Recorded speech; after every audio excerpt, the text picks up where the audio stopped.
আপনি চিন্তা করলেন তেলাপিয়া চাষ করবেন, আপনি তেলাপিয়া চাষের জন্য আপনি পোনা সংগ্রহ করলেন। এই যে পোনা সংগ্রহ করলেন, এই পোনার চাইতেও এসে তেলাপিয়ার পোনা 20 থেকে 30% বেশি গ্রোথ দিবে। কারণ কি, আপনি যে তেলাপিয়ার পোনাটা সংগ্রহ করলেন, সস্তায় কিনলেন বা কম দামে কিনলেন, এই জন্য আপনি কিনে নিয়ে আসলেন।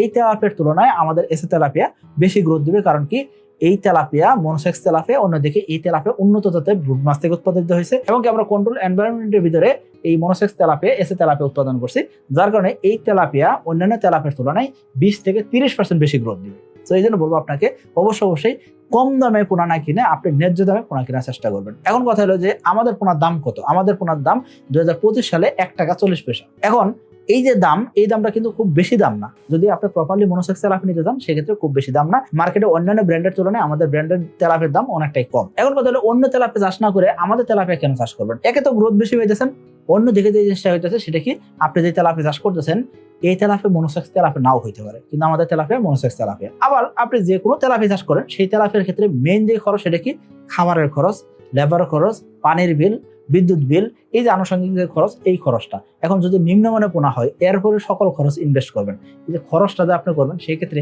রিস্কটা কিন্তু অনেক হাই নিতেছেন। এই কাজটা আপনি করার আগে অবশ্যই ভালো মানের পোনা সংগ্রহ করা উচিত।